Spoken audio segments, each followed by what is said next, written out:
Buenas tardes, una semana más. Gracias por estar ahí, gracias por su apoyo. Hoy es domingo 14 de febrero, tienen todo el rollo ese en Cataluña. Y a pesar de ser domingo, yo vengo del trabajo, así que pueden imaginarse lo que opino yo del estado de partidos. Voy a contarles un secreto.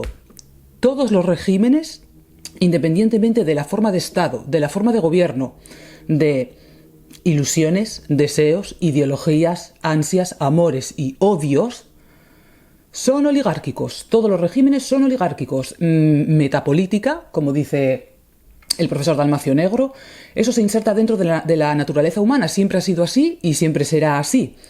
Dalmacio Negro, la ley de hierro de la oligarquía, editorial Encuentro, colección mínima política, del año 2015, 95 páginas. Nos invita el profesor Dalmacio Negro a pensar lo político desde el punto de vista del realismo político contra otros tipos de verlo. De ver lo político, por ejemplo, el humanista, que es la coartada de los poderosos para dominarnos, el ideológico, racionalista, constructivista, etc., que en lo práctico siempre resultan destructivos, el imaginativo, literario, anárquico o irrealista, y el utópico. Nos invita a no hacernos ilusiones, a causa de la ley de hierro de la oligarquía. Los gobiernos son siempre oligárquicos, con independencia de todo lo demás. Lasalle, Ferdinand Lasalle, ya saben, rebautizó como ley de hierro la ley de bronce de los salarios de David Ricardo. Y Michels lo generalizó para los partidos políticos. Iba a enseñarles el libro de Michels porque creía que lo tenía y no lo encuentro. Pues será que no lo tengo o no sé qué habré hecho con él.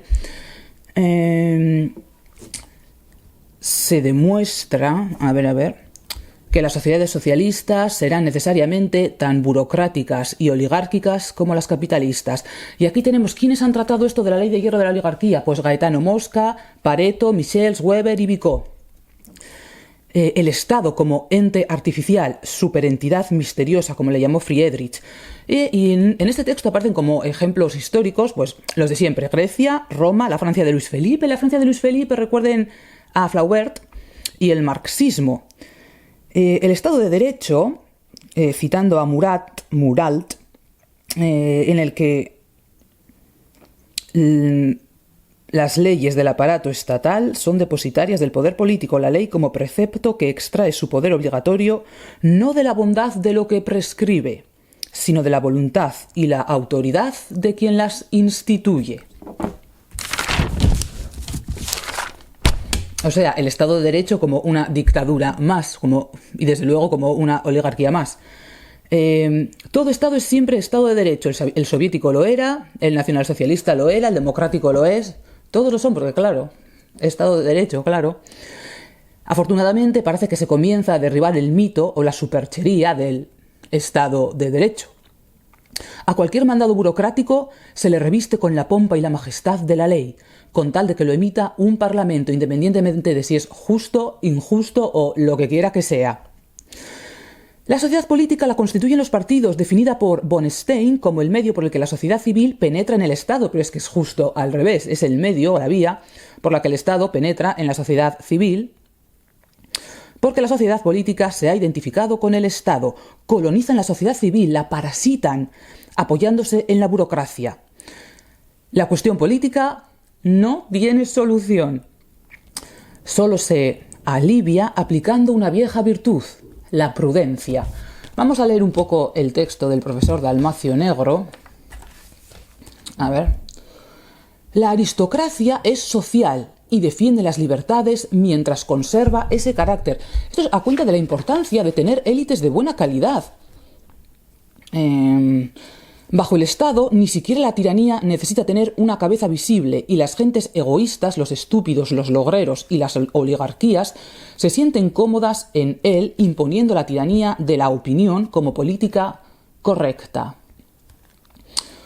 Rousseau lo agravó ingenuamente al sostener contra Hobbes que si la razón es corruptora, como la naturaleza humana es angélica en su origen, o sea, el paraíso perdido, el hombre nuevo, el buen salvaje, lo pertinente es la preeminencia del sentimiento, de ahí la actitud progresista que, empeñada en restaurar a lo Rousseau la naturaleza humana caída, ha desembocado finalmente en la irracional antipolítica pacifista y de la tolerancia indefinida llamada popularmente buenista, indiferente al bien y al mal.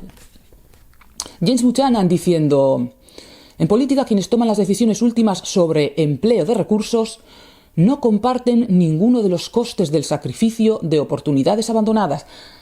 No se hacen responsables de sus desastres. ¿Cuándo se ha visto? ¿En qué otro trabajo, en qué otra situación puede alguien permitirse una cosa como esta, de no hacerte responsable de las consecuencias de tus actos? Hubo un cambio sustancial experimentado en la vida política debido a la instalación de amplias clases medias cuyo origen y fundamento es el trabajo, como clases independientes en la cultura y en la civilización. Gracias a la libertad de trabajo se hacen poseedoras y propietarias. Y universalizada la natural libertad de trabajo peculiar a la civilización occidental, donde está, empero, cada vez más en entredicho. El Estado social democrático ha sustituido al ancestral y universal Estado aristocrático de la sociedad. Este hecho es, en el fondo, el gran elemento revolucionario de la globalización, donde todos somos parias y ya no tenemos ese pequeño legado que nos hacía casi pequeños aristócratas para legar a nuestros hijos. En cuanto a la democracia, la contemporánea es completamente distinta a la griega. Se ha solido describir como multitud desorganizada, ley de la calle o incluso gobierno de la mafia. Y gobierno de la mafia cada vez más literalmente, teniendo en cuenta lo que se oye por ahí de que si tráfico de influencias, no de influencias, sino de sustancias, o sea, se están convirtiendo en una mafia real. Leo Strauss pensaba que el totalitarismo es una variante de la tiranía clásica, pero es de una especie distinta, pues el medio natural del totalitarismo es la democracia en sentido moderno. Aranguren decía que el totalitarismo es la politización total de la existencia, perseguida por las élites, o sea, politización total de la existencia, perseguida por las élites mediante la moralización del Estado, pero el verdadero supuesto de una sujeción y de un dominio totalitario es la destrucción de la conciencia, dirá Joseph Ratzinger. Primer santo padre citado aquí en estos vídeos, no será el último.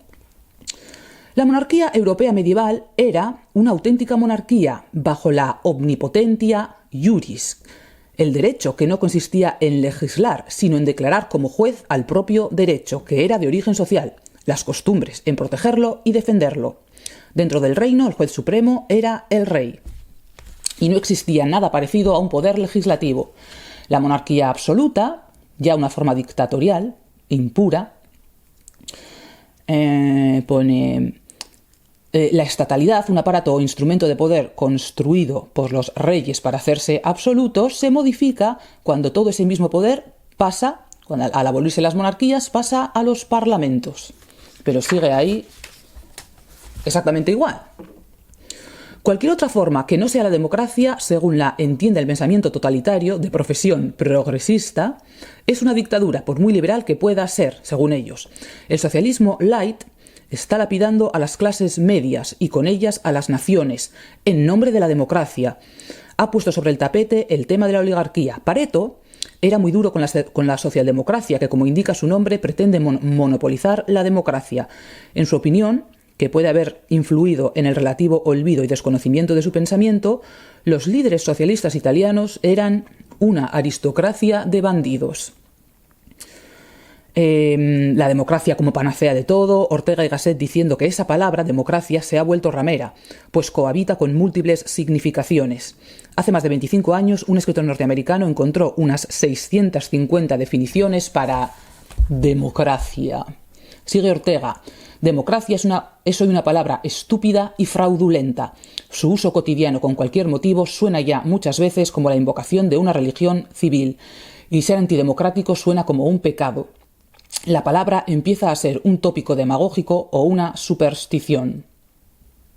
Algo gravísimo, pues en tiempo en el que no existen autoridades indiscutibles reconocidas, el principio de la libertad política o colectiva constituye la única garantía de las libertades. Los poderes intermedios, las pequeñas sociedades subsidiarias, intermedias, como la familia, están prácticamente controlados, si no destruidos.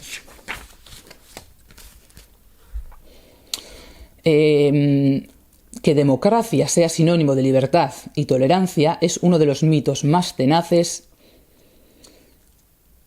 en relación con la libertad. De hecho, dicen Karsten y Beckman, libertad y democracia son opuestas. Apelando a la autoridad de Aristóteles, iba a haberles traído la política de Aristóteles, que es el rojo que está por ahí, uno de estos dos, ahí arriba de la balda al lado de la bola del mundo. Es precisamente en la democracia donde el régimen político se presta mejor a generar y mimetizar oligarquías. Aquí, ¿cómo se sustituye, página 52, cómo se sustituye realmente el gobierno de la ley por la nomología, que es simplemente producir leyes como quien produce órdenes, para cumplirlas como si fueran órdenes emitidas por por las oligarquías que están al mando? La democracia existente ha llegado a un punto en que, en nombre de la democracia, se prohíben mediante normas los actos más inocentes y elementales, empezando por la libertad de expresión.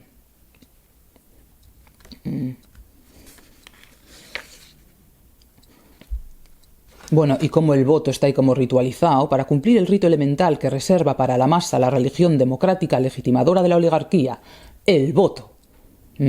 La democracia es votar.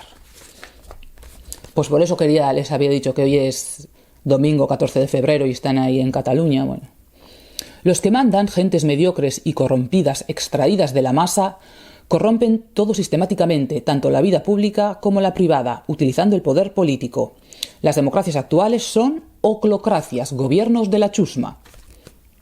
Se mezclan plutocracia y oclocracia. La tiranía democrática suele advenir cuando el derecho, devenido mero transmisor de los deseos o caprichos de los gobernantes, no da ya seguridad imponiéndose la obediencia pasiva. Todo ello en nombre del pueblo.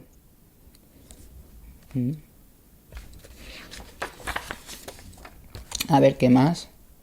Existe un nuevo tipo de obediencia, la obediencia como sumisión.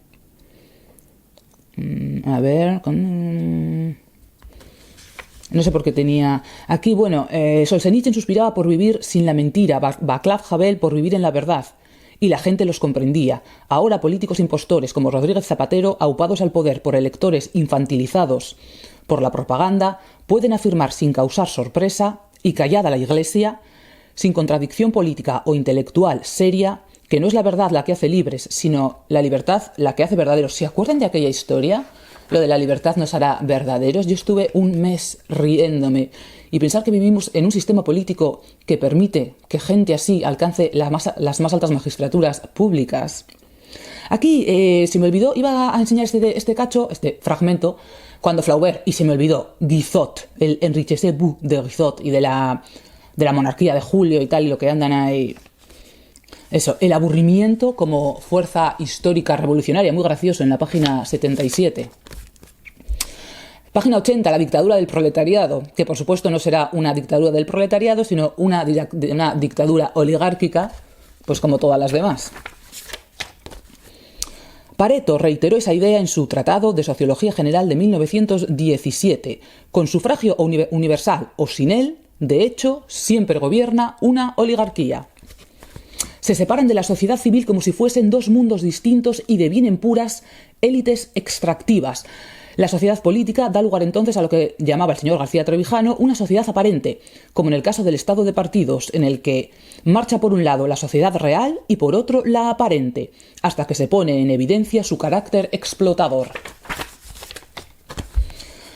La existencia en la sociedad civil de poderes sociales libres e independientes, institucionalizados como formas de autogobierno intermediarias entre ellas y el poder político, eso es lo que garantiza un Estado descentralizado y lo que garantiza la verdadera libertad. No lo que aquí se llama descentralización, no son estados descentralizados y siempre mandan los mismos y lo único que hace la gente es simplemente votar y anulan todas las pequeñas sociedades subsidiarias, todas las posibilidades de que infantilizan a todo el mundo, si es que ya nadie puede hacer nada. Yo vivo en un pueblo pequeño y lo he visto cómo hemos pasado de ser un pueblo a ser una masa que ya no pinta nada ni hace nada. ¿Ves? A unos obreros haciendo algo. ¿Qué están haciendo estos? Pues sabrá Dios o sabrá el ayuntamiento, porque nosotros no lo sabemos, ni hemos votado nada, ni hemos elegido nada, ni estamos haciendo nada, más que simplemente aquí como de comparsas y pagando.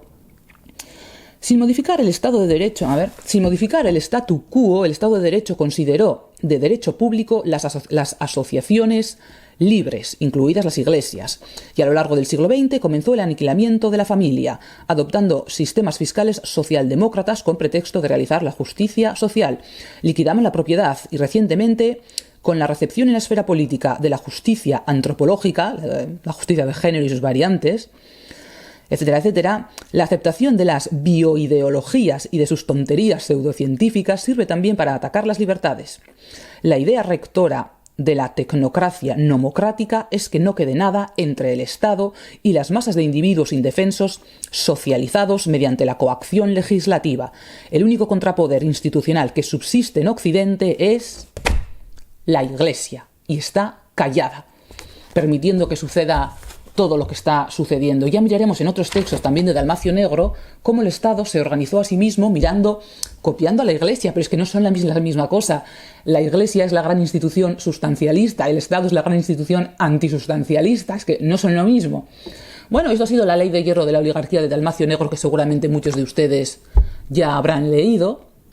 Y recuerden, da igual lo que pase, porque siempre gobernará una oligarquía, y lo que importa es que esos oligarcas sean capaces de manejar aún, de profesar esas virtudes antiguas como la prudencia, la templanza, etcétera, etcétera. Y sin más, hasta la semana que viene.